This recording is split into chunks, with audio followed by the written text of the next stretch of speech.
ये तस्वीर जो आपको दिखाई दे रही है इसमें 3 विधायक हैं और साथ में है नरेश मीणा। ये तस्वीर अपने एक्स अकाउंट पर नरेश मीणा ने खुद डाली है और जो विधायक इसमें दिख रहे हैं वो भारत आदिवासी पार्टी के विधायक हैं, थावरचंद डामोर, अनिल कटारा और जयकृष्ण पटेल। और हम देखें इस तस्वीर को तो ये तस्वीर बहुत कुछ बयां करती है। नमस्कार, स्वागत है आपका द फैक्ट इंडिया पर। मैं हूं अंकिता और मेरे साथ वरिष्ठ पत्रकार वरुण बंसाली। आज इस वीडियो में इसी तस्वीर का जो विश्लेषण करेंगे कि क्या कुछ सिनेरियो आगे के राजनीतिक भविष्य में बन सकता है और जो जनता है वो नरेश मीणा के समर्थक हो या राजकुमार रौत के समर्थक हो या भारत आदिवासी पार्टी के समर्थक हो, उनके मन में क्या कुछ चल रहा है इस तस्वीर को जब बाहर आई उसके बाद। सर, एक तस्वीर बहुत कुछ बयां करती है। हर इंसान एक तस्वीर को अपने अपने नजरिए से देखता है। जैसे नरेश मीणा ने अपने एक्स अकाउंट पर एक तस्वीर डाली है, लोगों के मन में अलग अलग सवाल है। सबसे पहला सवाल तो जो इसमें जुड़ रहा है वो ये है कि क्या अब नरेश मीणा बाप पार्टी के साथ जुड़ेंगे। देखिए, एक बात बहुत स्पष्ट है और वो ये है कि जब भी राजस्थान में तीसरे मोर्चे की बात हो रही है तो वो अब मुख्य विपक्ष से ज्यादा हो रही है, क्योंकि कांग्रेस कुछ इतना खास राजस्थान के मुद्दों पे कर नहीं रही। और जब इस तीसरे मोर्चे की बात होती है तो हनुमान बेनीवाल, नरेश मीणा और राजकुमार रोत, इन तीनों की सबसे मेजरली बात होती है। बिल्कुल। नरेश मीणा पर सबसे पहला सवाल लोगों का यही बनता है कि अब नरेश मीणा अपनी राजनीति को आगे बढ़ाने के लिए किसके साथ जाएंगे? हनुमान बेनीवाल के साथ जाएंगे या राजकुमार रोत के साथ जाएंगे? क्योंकि मोटे तौर पर यह एकदम क्लियर हो चुका है कि अगर कांग्रेस बीजेपी के साथ गए तो जो बढ़ती हुई लोकप्रियता है वो खत्म हो जाएगी। बढ़ती हुई लोकप्रियता का एक बड़ा कारण यही है कि ये सारे लोग कांग्रेस बीजेपी के साथ नहीं। जी। अब समझने वाली बात यह है कि ये जो तस्वीर डली है इससे बहुत सारे सवालों के जवाब स्पष्ट हो जाते हैं कि राजकुमार रोत के साथ आने वाले हैं नरेश मीणा। और जब ये हो जाएगा तो राजस्थान की राजनीति में वो आदिवासी जिनकी बात सबसे कम हो रही थी उनकी बात सबसे ज्यादा होना शुरू हो जाएगी, क्योंकि अभी तक आदिवासियों के साथ समस्या यही थी कि उनका नेतृत्व बहुत बिखरा हुआ था। जी। वागड़ के आदिवासी अलग होते थे, ईस्टर्न राजस्थान के आदिवासी अलग होते थे, सब कुछ बिखरा बिखरा था, कभी भी कोई लोग साथ नहीं आए थे। अब यहाँ पर जो तस्वीर आई है, इस तस्वीर की सबसे पहली बात यह है कि ये वागड़ के जो बांसवाड़ा, डूंगरपुर और ये पूरा क्षेत्र है, यहाँ के भील आदिवासियों को और यहाँ के ईस्टर्न राजस्थान के दौसा, सवाई माधोपुर के जो मीणा आदिवासी हैं, उन सब एसटी को एक कर रही है।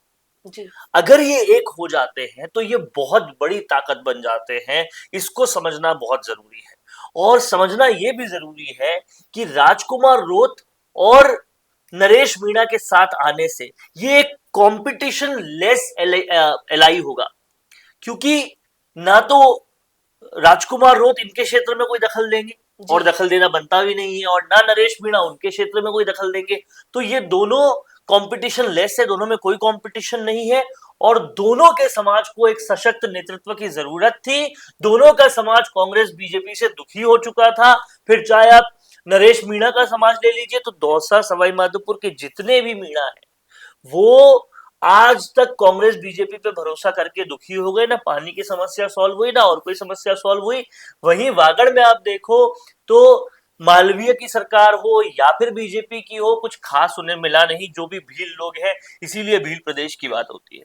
लेकिन यहां पर अगर ये संगठन बनता है तो सबसे पहली दिक्कत ये होगी कि राजकुमार रोत तो बात करते थे भील प्रदेश की, लेकिन यहाँ के जो मीणा है वो कभी ऐसा कोई अलग प्रदेश नहीं चाहते थे।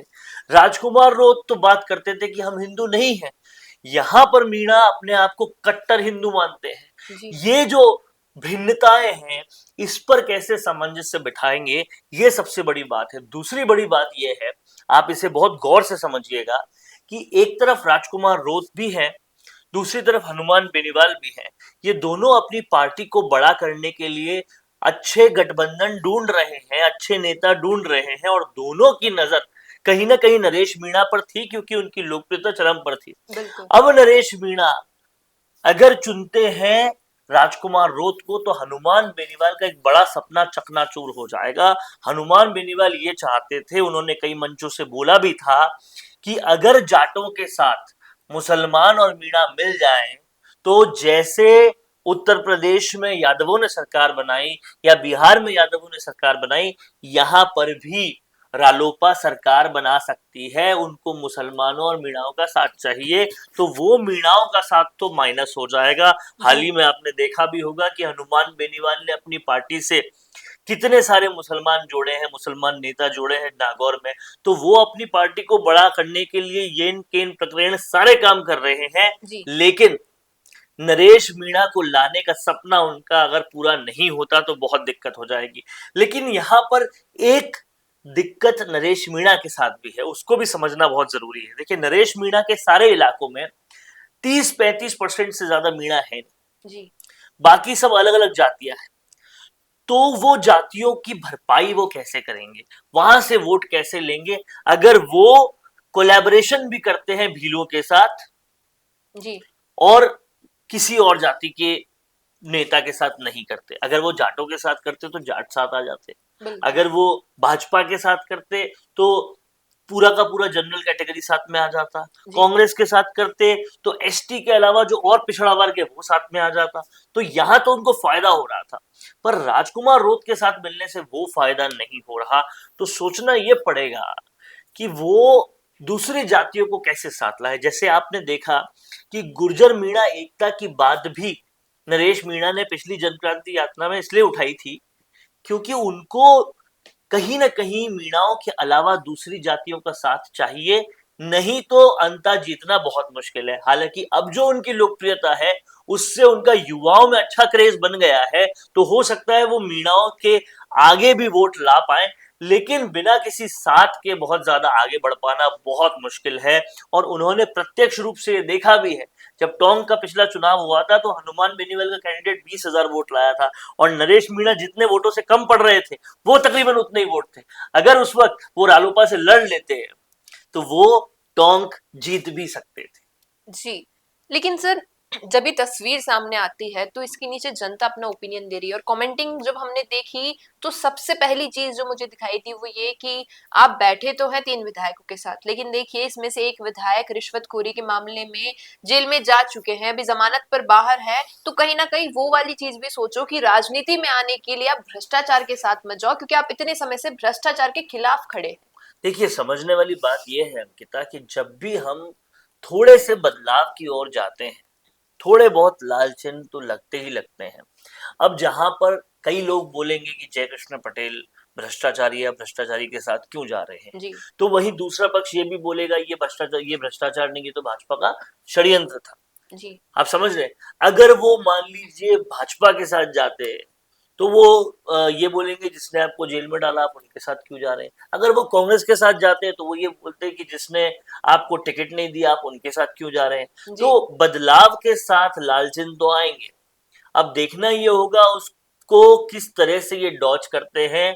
और सबसे पहले ये देखना होगा क्या बाप पार्टी से गठबंधन करके या उनमें विलय करके नरेश मीणा को कोई बड़ा फायदा होता है क्या, क्योंकि अगर वो बड़ा फायदा नहीं होगा तो बहुत दिक्कत वाली बात है।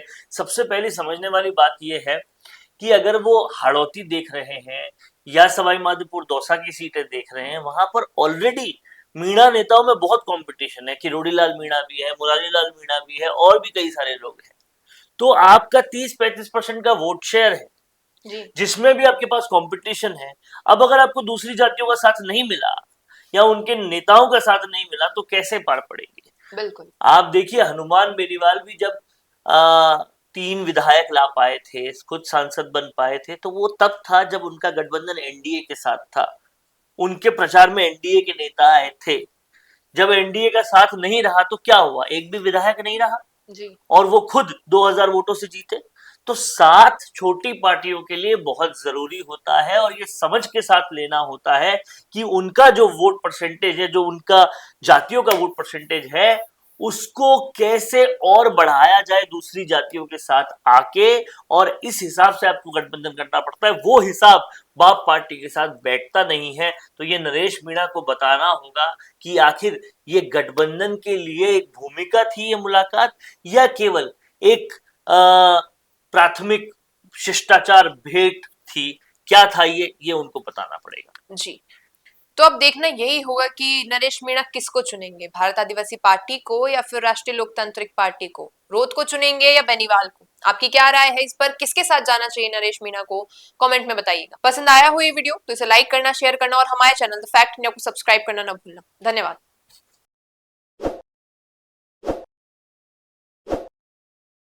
ताज़ा खबरों के लिए विजिट करें द फैक्ट इंडिया की वेबसाइट और डाउनलोड करें द फैक्ट इंडिया ऐप।